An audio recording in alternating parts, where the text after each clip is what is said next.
નમસ્કાર, સિટી ન્યૂઝમાં આપનું સ્વાગત છે। સૌપ્રથમ જોઈશું આજના મુખ્ય સમાચાર। ભરૂચ એન્ટી કરપ્શન બ્યુરોએ બે અલગ કેસોમાં મોટી કાર્યવાહી હાથ ધરી। એક તરફ ખાણ ખનીજ વિભાગના અધિકારીઓએ મિલીભગત કરી સરકારને ₹1.17 કરોડનું આર્થિક નુકસાન પહોંચાડ્યું હોવાનું બહાર આવ્યું, તો બીજી તરફ જમીન બિનખેતી કરવાના બદલામાં લાંચ માંગનાર જેટકોના એન્જિનિયર વિરુદ્ધ પણ કાયદેસરની કાર્યવાહી કરવામાં આવી। ભરૂચના જંબુસર તાલુકા પંચાયતની કાવી 2 બેઠક પર પરાજિત ભાજપના ઉમેદવારનો તલવાર સાથે વિડીયો વાયરલ। પરાજિત ઉમેદવારે ગામમાં પાણી બંધ કરવાની ચીમકી આપતા વોટ્સએપ મેસેજ પણ વાયરલ। ભરૂચ જિલ્લામાં આકડા ઉનાળામાં લીંબુના ભાવમાં અચાનક ઉછાળો, જનતા પર મોંઘવારીનો વધારાનો બોજો। થોડા સમય પહેલા મળતા 70 થી 80 રૂપિયા પ્રતિ કિલોના લીંબુ હાલ 200 થી 250 રૂપિયા પ્રતિ કિલો સુધી પહોંચી ગયા।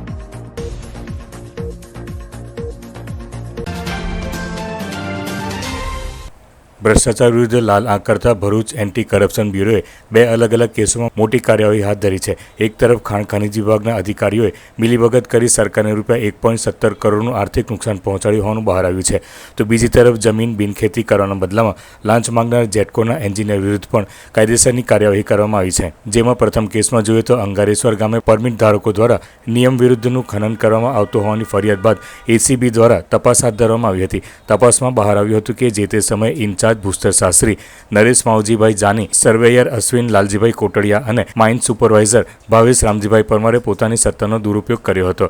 આ અધિકારીઓએ પરમિટની શરતોના ઉલ્લંઘન છતાં સ્થળ પર તપાસમાં બેદરકારી દાખવી હતી અને માપણીના ખોટા આંકડા રજૂ કર્યા હતા।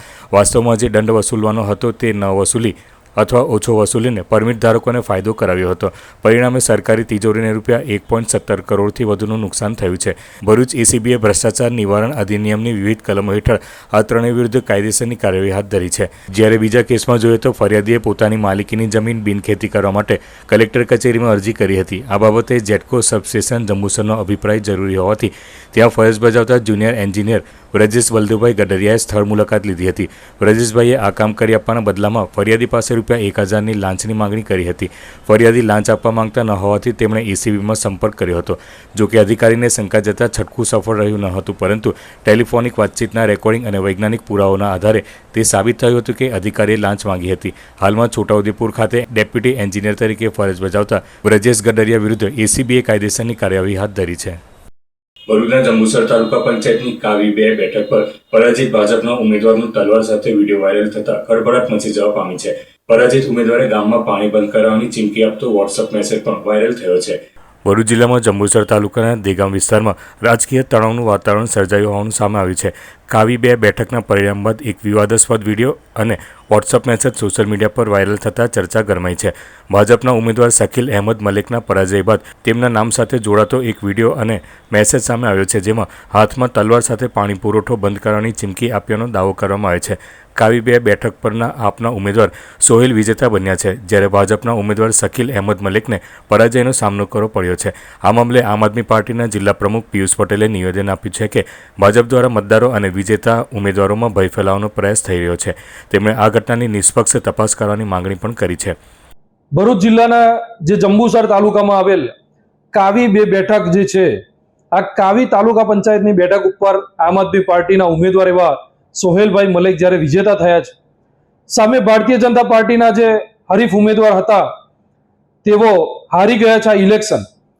ત્યારે એમને ખુલ્લેઆમ જ્યારે તલવાર કાઢી અને તલવારો કાઢી અને એમને વિડીયો અને પોસ્ટ વાયરલ કરી ને ખુલ્લામાં ધમકી આપી, ગ્રામજનોને, જનતાને ધમકી આપી કે અમે તમારા ગામનું પાણી બંધ કરી દઈશું ને આજની તારીખની અંદર એ પાણી પણ એમને બંધ કરી દીધું છે। ત્યારે આ ભારતીય જનતા પાર્ટીના રાજની અંદર આવી જે ગુંડાગર્દી છે એ જનતા ક્યાં સુધી સહન કરશે? ભારતીય જનતા પાર્ટીના રાજની અંદર બળાત્કાર, લૂંટ, જ્યારે આવી બંદૂકો ખુલ્લેઆમ લઈને ફરવી, તલવારો ખુલ્લેઆમ લઈને ફરવી, આ કેટલું યોગ્ય છે? આ ગુજરાતના આવનારા ભવિષ્ય માટે ખૂબ શરમજનક વાત છે કે આવી રીતે જ્યારે કોઈ પણ પક્ષનો ઉમેદવાર જ્યારે જીતે છે, આમ આદમી પાર્ટીનો આટલો દર સાનો આમ આદમી પાર્ટીનો ઉમેદવાર જ્યારે જીત્યા છે, ત્યારે એમના ઉમેદવારને કંઈક હેમખેમ પ્રમાણે એમને દબાવવાનો પ્રયત્ન થઈ રહ્યો હોય એવી પ્રકારની આ તાનાશાહી અત્યારે ચાલી રહી છે। ત્યારે અમે આશા રાખીએ છીએ કે ભરૂચ જિલ્લા એસપી સાહેબ આની ઉપર કડકમાં કડક કાર્યવાહી કરે। બીજી તરફ આ મુદ્દે ભાજપ તરફથી હજી સુધી કોઈ સત્તાવાર પ્રક્રિયાઓ સામે આવી નથી. પોલીસ સૂત્રોના જણાવ્યા અનુસાર કાવી પોલીસ સ્ટેશન દ્વારા સમગ્ર મામલાની પ્રાથમિક તપાસ શરૂ કરવામાં આવી છે અને જાહેરનામાના ભંગ અંગે ગુનો નોંધવાની તજવીજ હાથ ધરાઈ છે. અધિકારીઓએ જણાવ્યું છે કે વાયરલ થયેલા મેસેજ અને વિડીયોની સત્યતા તપાસ્યા બાદ આગળની કાર્યવાહી કરવામાં આવશે. ભરૂચ જિલ્લામાં આકરા ઉનાળા વચ્ચે લીંબુના ભાવમાં અચાનક ભારે ઉછાળો નોંધાતા સામાન્ય જનતા પર મોંઘવારીનો વધારાનો બોજ પડી રહ્યો છે. બજારમાં હાલ લીંબુના ભાવ 200 થી 250 રૂપિયાના પ્રતિ કિલો સુધી પહોંચી ગયો છે, જ્યારે થોડા સમય પહેલા લીંબુ ₹70 થી 80 પ્રતિ કિલોના દરે સરળતાથી મળી રહેતા હતા. ભરૂચ એપીએમસી માર્કેટના વેપારીઓના જણાવ્યા મુજબ ઉનાળાની સિઝનમાં લીંબુની માંગમાં નોંધપાત્ર વધારો થાય છે. ખાસ કરીને લીંબુ પાણી, શરબત અને અન્ય ઠંડા પાણીના વધતા વપરાશને કારણે માંગમાં તેજી જોવા મળી રહી છે. વેપારી જાવેદભાઈએ જણાવ્યું હતું કે હાલની પરિસ્થિતિમાં નાના ગ્રાહકોને 20-30 રૂપિયાના લીંબુ આપવાનું પણ મુશ્કેલ બની ગયું છે. ઉપરાંત મોંઘા ભાવે લેવાયેલા લીંબુમાંથી ગુણવત્તા ઓછી મળતા વેપારીઓને પણ નુકસાન વેઠવું પડી રહ્યું છે. આ સાથે જ હવામાનમાં થયેલા ફેરફાર અને પાકના ઘટાડાને કારણે બજારમાં લીંબુની આવક ઘટી ગઈ છે, જેના કારણે સપ્લાય અને માંગ વચ્ચે અસંતુલન સર્જાયું છે. પરિણામે ભાવમાં સતત વધારો નોંધાઈ રહ્યો છે. માત્ર ભરૂચમાં જ નહીં પરંતુ દેશભરના અનેક વિસ્તારોમાં લીંબુના વધતા ભાવથી ગ્રાહકો પર અસર પડી રહી છે. લીંબુના ભાવ વધારાની સીધી અસર ઘરેલું બજેટ પર પણ જોવા મળી રહી છે. ખાસ કરીને મધ્યમ વર્ગ અને ગરીબ પરિવારો માટે રોજિંદા ઉપયોગની વસ્તુઓ ખરીદવી મુશ્કેલ બની ગઈ છે. ગરમીમાં તાજગી માટે જરૂરી માનવામાં આવતા લીંબુના વિકલ્પ શોધવામાં પણ લોકોને મુશ્કેલી પડી રહી છે. મારું નામ જાવેદ છે. ભરૂચ એપીએમસી માર્કેટમાંથી બોલું છું. તારીખ 1/4/26ના રોજ છે. આજે માર્કેટના અંદર લીંબુનો ભાવ 180-200 રૂપિયા હોલસેલ ભાવ છે. અને બીજું કે સામાન્ય લોકોને પોસાતું નથી. જે 10 રૂપિયા 20 રૂપિયાનું લીંબુ લેવા આવે તે માણસને અમે ના પાડી દઈએ, કેમ કે 10 રૂપિયા 20 રૂપિયાના લીંબુના અંદર 100 ગ્રામ આપીએ તો કે 2 લીંબુ આવ્યા, પછી કે ભાઈ આટલું આપો, એના કરતાં અમે ના પાડી દઈએ છીએ. અને બીજું કે જે લીંબુના અંદર જે આ બગડાશ નીકળે તે અમારું નુકસાન છે, ખેડૂતને નુકસાન છે, અમને બી નુકસાન છે, કેમ કે લીંબુ ઓલ ઇન્ડિયાના અંદર મોંઘા છે. આ ગરમીનો ટેમ્પરેચર છે જે 40 થી 45 ગરમી ચાલી રહેલી છે, એના હિસાબથી લીંબુનો ભાવ છે. અને પબ્લિકને અમે કહીએ છીએ કે ભાઈ 50 રૂપિયાના કરી આપવું, તો કે ના 50નું નથી જોઈતું, 50 રૂપિયાનું શાકભાજી લેશું તો ઘેરમાં અમારો આખો દિવસ ચાલશે. લીંબુથી નહીં ચાલે પણ શાકભાજીથી અમારું ચાલશે. એટલે પબ્લિક આવીને શાકભાજી લઈ જાય, લીંબુ નથી લેતા. પહેલા શું ભાવ હતો અને હાલમાં શું? હાલમાં 2 મહિના 1.5 મહિના પહેલા લીંબુનો ભાવ 120 રૂપિયાથી લઈને 100 રૂપિયા હતો. હમણાંનો ડબલ ભાવ છે. એ ગરમીના હિસાબથી છે ને લીંબુની શોર્ટેજ છે. ઓલ ઇન્ડિયાના અંદર લોકો લીંબુ શરબત, લીંબુ પાણી એના હિસાબથી લઈ રહેલા છે, એટલે આ ભાવ છે. ભરૂચ સ્વયં સૈનિક દળ દ્વારા બુદ્ધ પૂર્ણિમાની જાહેર રજા આપવાની માંગ સાથે ભરૂચ જિલ્લા કલેક્ટરને આવેદનપત્ર પાઠવવામાં આવ્યું હતું. ભરૂચ સ્વયં સૈનિક દળ દ્વારા આજરોજ કલેક્ટરને આવેદનપત્ર પાઠવવામાં આવ્યું હતું, જેમાં જણાવ્યા અનુસાર ગુજરાત સરકાર દ્વારા છાપવામાં આવેલ સરકારી કેલેન્ડરમાં બુદ્ધ પૂર્ણિમાની રજા જાહેર કરવામાં આવેલ નથી. આથી બુદ્ધ પૂર્ણિમાની કાયમી રજા જાહેર કરવાની માંગ કરવામાં આવી છે. આ ઉપરાંત ગુજરાત રાજ્યમાં જુદા જુદા શહેરોમાં ચાલતા સ્પા સેન્ટરોમાં તથાગત ભગવાન ગૌતમ બુદ્ધના ફોટા મૂકવામાં આવે છે, જેનાથી ધાર્મિક લાગણી પણ દુભાય છે તેવું કૃત્ય થાય છે. જેથી સ્પા સેન્ટરો પરથી ગૌતમ બુદ્ધ ભગવાનના ફોટા હટાવવાની માંગ કરવામાં આવી છે. જય ભીમ, નમો બુદ્ધાય. મારું નામ યાદવ જિગ્નિશાબેન છે. હું જાડેશ્વરથી આવું છું. આજે અમે સ્વયં સૈનિક દળ દ્વારા રેલીની શરૂઆત કરી અને કલેક્ટર કચેરીએ અમે કલેક્ટર સાહેબને આવેદન આપવા માટે આવ્યા છે કે જેમ ભારત દેશની અંદર અને બધા જ દેશોમાં જે બધા તહેવારોની રજા હોય છે, એવી જ રીતે અમારો પણ આજે એટલે કે ત્રિવિધ પૂર્ણિમા છે, ત્રિવિધ બુદ્ધ પૂર્ણિમા છે, અને આ દિવસે અમને પણ સરકારશ્રીને એક આદેશ છે કે અમારી આ બુદ્ધ પૂર્ણિમામાં માનતા લોકો જેમને આસ્થા અને સંદેશનું પ્રતીક કહેવામાં આવે છે બુદ્ધ ભગવાનને, તો આ દિવસે અમને ગુજરાત સરકાર દ્વારા જે કેલેન્ડર છાપવામાં આવે છે એમાં તથાગત બુદ્ધનો આજના દિવસે રજા જાહેર કરવામાં આવે એવી અમારી કલેક્ટર સાહેબને અપીલ છે. અને બીજું કે જે સ્પા સેન્ટર હોય છે એની અંદર તથાગત બર્નમાં તથાગત બુદ્ધના ફોટોઝ હોય છે અને એમના નામ દ્વારા જે સ્પા સેન્ટર લગાવવામાં આવે છે તે ખોટી અફવાઓ આવું કરે છે, તેઓ એમના સ્પા સેન્ટર ઉપરથી તથાગત બુદ્ધનું નામ હટાવી દે અને એમના દ્વારા જે લગાવવામાં આવે છે ફોટો સ્ટેચ્યુ તે પણ હટાવવામાં આવે, કેમ કે તથાગત બુદ્ધ એ ભારતને ખૂબ જ સરસ સંદેશ આપ્યો છે, શાંતિનું પ્રતીક આપે છે અને માનવ એક સમાન એવું આપણને દ્રષ્ટિકોણ આપ્યો છે. જ્યારે આપણે વિદેશોમાં જઈએ છીએ તો તથાગત બુદ્ધ વિશે આપણે કહીએ છીએ કે આ come for land of Buddha, તો આપણી આ ભારતની ભૂમિ ઉપરથી બુદ્ધનું એક નામ ઉજાગર રહે અને આવતા ભવિષ્યમાં પણ અમને બુદ્ધ રજા જાહેર કરવામાં આવે ત્રિવિધ પૂર્ણિમાના દિવસે, એવી અમારી કલેક્ટર સાહેબને અપીલ છે. જય ભીમ, નમો બુદ્ધાય. ભરૂચ શહેરના હાજીખાના વિસ્તારમાં આવેલ અતિ પ્રાચીન શ્રી લીંબચ માતાજીના મંદિર ખાતે ભવ્ય પુનઃ પ્રાણ પ્રતિષ્ઠા મહોત્સવની ધાર્મિક ભાવના સાથે ઉજવણી કરવામાં આવી હતી.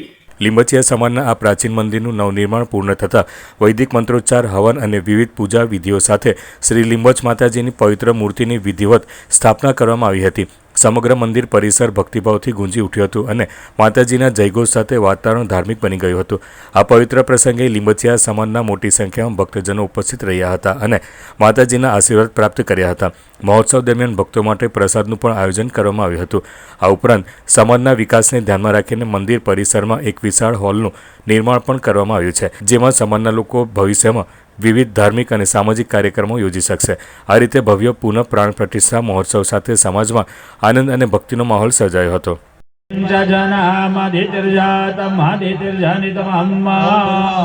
માતૃપિતૃચરણકમલેભ્યો નમઃ. નમસ્કારાન લક્ષ્મીનારાયણ ભગવાન છે, હનુમાન દાદા છે, શિવ ભગવાન છે, નવગ્રહ ભગવાન છે, બ્રહ્માજી છે, સાથે ક્ષેત્રપાલ અને ભૈરવ ભગવાન છે, વાસ્તુ ભગવાન છે. આ દરેક ભગવાનનું સ્મરણ કરી આપવાનું તમારે. હરિ ઓમ વિશ્વાની. ભરૂચ તાલુકાના જૂના તવરા ગામે મંગળમઠ કબીર આશ્રમ ખાતે વૈશાખ સુદ પૂનમની ભવ્ય ઉજવણી કરાઈ હતી. ભરૂચ તાલુકાના જૂના તવરા ગામે પાવન સલીલામાં નર્મદા નદીના કિનારે આવેલ મંગલમઠ કબીર આશ્રમ ખાતે દર મહિનાની પૂનમની ઉજવણી કરવામાં આવતી હોય છે, ત્યારે આજરોજ વૈશાખ સુદ પૂનમની ઉજવણી કરવામાં આવી હતી. સાથે તાજેતરમાં યોજાયેલી સ્થાનિક સ્વરાજ્યની ચૂંટણીમાં ભરૂચ શુક્લતીર્થ જિલ્લા પંચાયત 28 પરના ભાજપના ઉમેદવાર જયરાજસિંહ નરેન્દ્રસિંહ પરમાર કે જેઓ સ્થાનિક સ્વરાજ્યની ચૂંટણીમાં શુક્લતીર્થ 28 પંચાયત ચૂંટણીમાં ભવ્ય વિજય થતા તેઓનું પણ સમસ્ત મંગલમઠ કબીર પરિવાર દ્વારા સન્માન કરાયું હતું. સાથે જ મહાઆરતી, મહાપૂજન અને મહાપ્રસાદીનો કાર્યક્રમ યોજાયો હતો, જેમાં ખૂબ જ મોટી સંખ્યામાં સતી સેવકો હાજર રહ્યા હતા.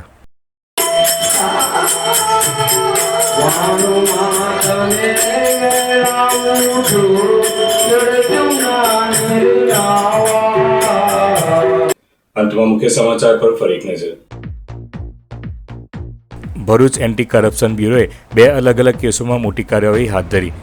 એક તરફ ખાણ ખનીજ વિભાગના અધિકારીઓએ મિલીભગત કરી સરકારને ₹1.17 કરોડનું આર્થિક નુકસાન પહોંચાડ્યું હોવાનું બહાર આવ્યું, તો બીજી તરફ જમીન બિનખેતી કરવાના બદલામાં લાંચ માંગનાર જેટકોના એન્જિનિયર વિરુદ્ધ પણ કાયદેસરની કાર્યવાહી કરવામાં આવી. ભરૂચના જંબુસર તાલુકા પંચાયતની કાવી 2 બેઠક પર પરાજિત ભાજપના ઉમેદવારનો તલવાર સાથે વિડીયો વાયરલ. પરાજિત ઉમેદવારે ગામમાં પાણી બંધ કરવાની ચીમકી આપતા વોટ્સએપ મેસેજ પણ વાયરલ. ભરૂચ જિલ્લામાં આકડા ઉનાળામાં લીંબુના ભાવમાં અચાનક ઉછાળો, જનતા પર મોંઘવારીનો વધારાનો બોજો. થોડા સમય પહેલા મળતા 70 થી 80 રૂપિયા પ્રતિ કિલોના લીંબુ હાલ 200 થી 250 રૂપિયા પ્રતિ કિલો સુધી પહોંચી ગયા. તો આ આજના સીરી ન્યૂઝ. આવતીકાલે ફરી મળીશું નવા સમાચાર સાથે. નમસ્કાર.